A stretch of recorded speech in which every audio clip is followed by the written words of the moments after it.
वक्फ संशोधन बिल अब कानून बन चुका है। लोकसभा और राज्यसभा से पास होने के बाद राष्ट्रपति ने भी इस पर अपनी मुहर लगा दी है। कांग्रेस के वरिष्ठ नेता जयराम रमेश ने ऐलान किया है कि उनकी पार्टी इस मुद्दे को लेकर सुप्रीम कोर्ट जाएगी और इस बिल की वैधता को चुनौती देगी। कुछ मुस्लिम संगठनों ने भी सुप्रीम कोर्ट में इस बिल को चुनौती देने की बात कही है। शिया धर्मगुरु और ऑल इंडिया शिया मुस्लिम पर्सनल लॉ बोर्ड के महासचिव मौलाना यासूब अब्बास का कहना है कि वो वक्फ बिल के खिलाफ कानूनी रास्ता अपनाएंगे और कानून के जानकारों से सलाह मशविरा लिया जा रहा है। देखिए, बड़े अफसोस की बात है जिस तेजी से वक्फ बिल पास हुआ कि एक दिन लोकसभा में पूरी रात बहस होती रही, 2 बजे रात को। फिर राज्यसभा में भी यही हाल रहा और राष्ट्रपति के पास जाके फौरन मंजूरी नहीं मिलती है। उसको देखा जाता है, उसको परखा जाता है, उसके लीगल एक्सेप्ट देखे जाते हैं। मगर बड़े अफसोस की बात है कि राष्ट्रपति महोदया से भी उसको मंजूरी मिल गई है। अब देखते हैं अपने लीगल सेल को बिठा के कि हमारी लीगल सेल बैठ के क्या कहती है और हमारी लीगल सेल जो भी राय देगी उसके ऊपर अमल किया जाएगा। जिस तरह से बात की जा रही थी सुप्रीम कोर्ट का रास्ता करने के लिए, लेकिन अब वो सुप्रीम कोर्ट का रास्ता भी कहीं ना कहीं बंद हो गया है। तो अब अगला कदम क्या कुछ रहने वाला है, क्योंकि जिस तरीके से सड़कों पर भी उतरने की बात कही जा रही थी। देखिए, जिस तरीके से सुप्रीम कोर्ट की बात कही जा रही थी, कानून बन गया है, तो लिहाजा आप कानून के जानकारों से पूछना चाहिए कि इसके अंदर क्या हो सकता है। इसीलिए हमारी ऑल इंडिया शिया पर्सनल लॉ बोर्ड की लीगल सेल है और हमारी लीगल सेल बाकायदा इसके ऊपर विचार कर रही है और उम्मीद है कि आज से कल तक के कोई रास्ता निकल के आएगा। सवाल है कि क्या संसद से पारित कानून को रद्द कर सकता है सुप्रीम कोर्ट? सुप्रीम कोर्ट को संविधान का संरक्षक माना जाता है। ऐसे में वो ये सुनिश्चित करने के लिए संसद से बनाए गए कानूनों की समीक्षा करता है कि वो संविधान के अनुरूप है। अगर सुप्रीम कोर्ट को लगता है कि कोई कानून संविधान के खिलाफ है तो वो उसे रद्द कर सकता है।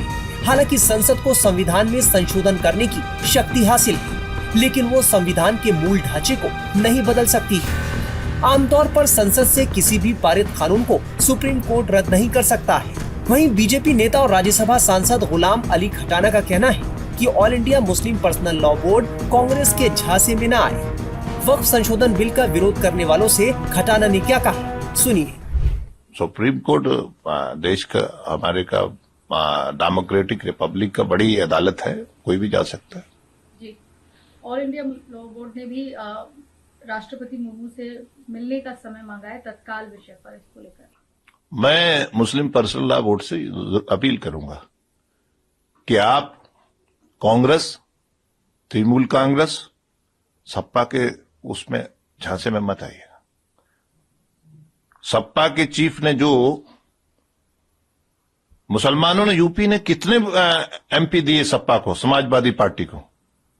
आपने अखिलेश यादव जी का आप सुनिए ना उनका भाषण लोकसभा, बॉडी लैंग्वेज देखा किस तरह वो मजाक उड़ा रहे थे, कितनी आगे उनको कोई सीरियसनेस दिखी आपको वक्फ में? उन्होंने 90% कोई वक्फ के लिए बात करी, आप देख लीजिए ना सर, वो रिकॉर्ड में है। ये झूठ बोलते हैं। आपने उनका वो कौन है, तृणमूल के वो जो बड़े नेता हैं इनके, बनर्जी, कल्याण बनर्जी, मुसलमानों को कहां वो नैरेटिव खड़ा कर रहे थे? कहते हिंदू तो अंग्रेजी कानून को मानता है और मुसलमान जो है वो आप अंग्रेजी कानून को नहीं मानता है। क्या कहना चाहते हैं वो? मुसलमान के लिए क्या नैरेटिव खड़ा कर रहे हैं? तुम उन्हीं की खाते हो, झोली भर भर के तुम्हें वोट दिया उन्होंने, और कैसा नैरेटिव उनके लिए आप देश में?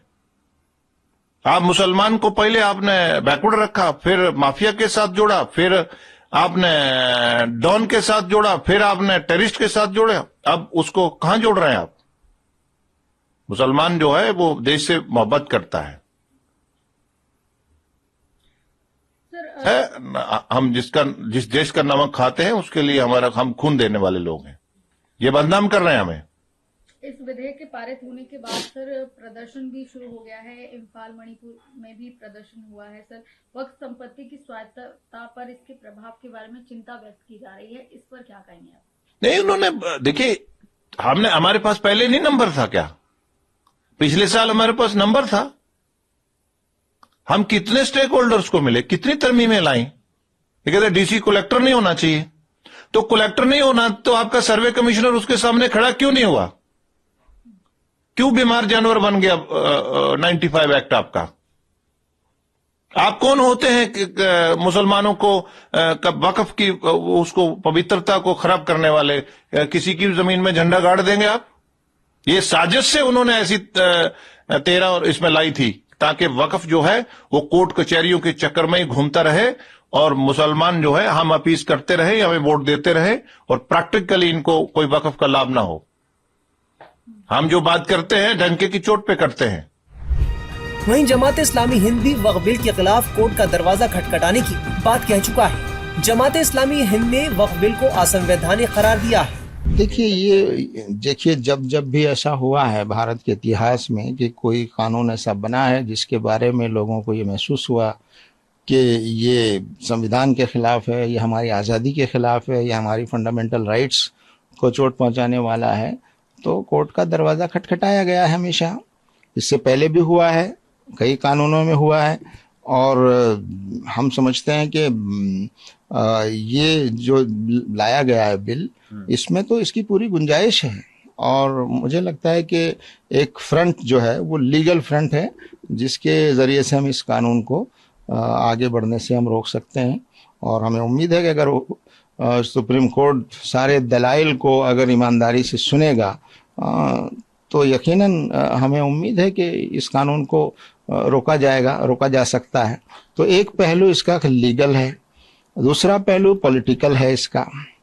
जाहिर है पॉलिटिकल पार्टीज ने जिस तरह के स्वार्थ का मुजाहरा किया है, जिस तरह से अपने ज़मीर को बेचा है बहुत से लोगों ने, जिस तरह मुसलमानों का वोट लेकर और आखिर तक मुसलमानों को विश्वास दिलाते रहे कि हम इसको जो है रोकेंगे, पास नहीं होने देंगे, और आखिर में उन्होंने धोखा दिया है।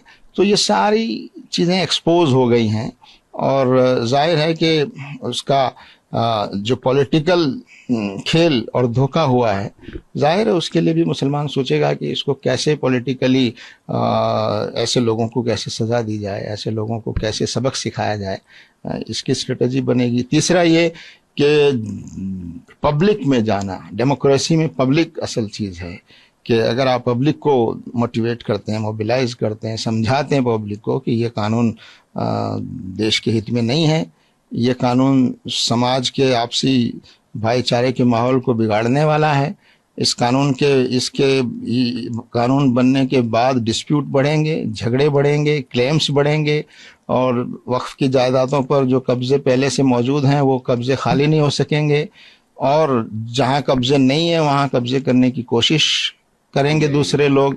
तो इससे पूरा जो समाज का जो माहौल है वो बिगड़ेगा और मैं समझता हूँ कि मौजूदा सरकार भी ये चाहती है कि ये देश वास्तविक समस्याओं की तरफ ध्यान देने के बजाय जनता दो हिस्सों में बंट जाए और पोलराइजेशन और ध्रुवीकरण हो जाए और एक दूसरे के खिलाफ शंका करने लगें, और ये उनको पॉलिटिकली शायद सूट करता है, उनके पास इसके अलावा कोई रास्ता ऐसा बचा नहीं है। तो ये डिवीजन का एजेंडा, ये पोलराइजेशन और ध्रुवीकरण का एजेंडा। कानूनी जानकारों के मुताबिक संविधान के अनुसार संसद केवल संविधान को बदलने या संविधान में संशोधन करने के लिए उत्तरदायी है। संसद के पास केवल नए कानूनों को पारित करने का अधिकार है। संविधान के अनुच्छेद 13 के मुताबिक अगर कोई कानून संविधान के विरुद्ध होता है तो उसे सुप्रीम कोर्ट रद्द कर सकता है।